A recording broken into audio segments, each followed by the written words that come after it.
محمد کا روزہ قریب آ رہا ہے، بلندی پہ اپنا نصیب آ رہا ہے۔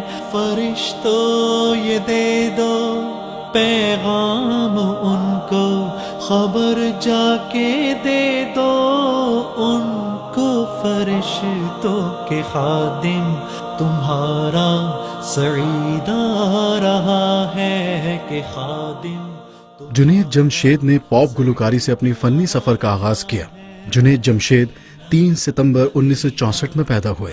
گلوکاری کا شوق بچپن سے تھا اور اس شوق نے انہیں شہرت کی بلندی تک پہنچا دیا۔ پاپ گروپ وائٹل سائنس کے نمائندہ گلوکار کی حیثیت سے شہرت حاصل کی۔ وہ university of engineering and technology Lahore کے فارغ التحصیل تھے۔ 1987 میں دل دل پاکستان کی ریلیز کے ساتھ ہی وہ شہرت کی بلندیوں تک پہنچ گئے۔ اپنے کیریئر کے عروج پر ہی ان کا رجحان اسلامی تعلیمات کی طرف بڑھ گیا اور آہستہ آہستہ انہوں نے موسیقی کو خیر آباد کہہ دیا۔ اب وہ نعت خواں اور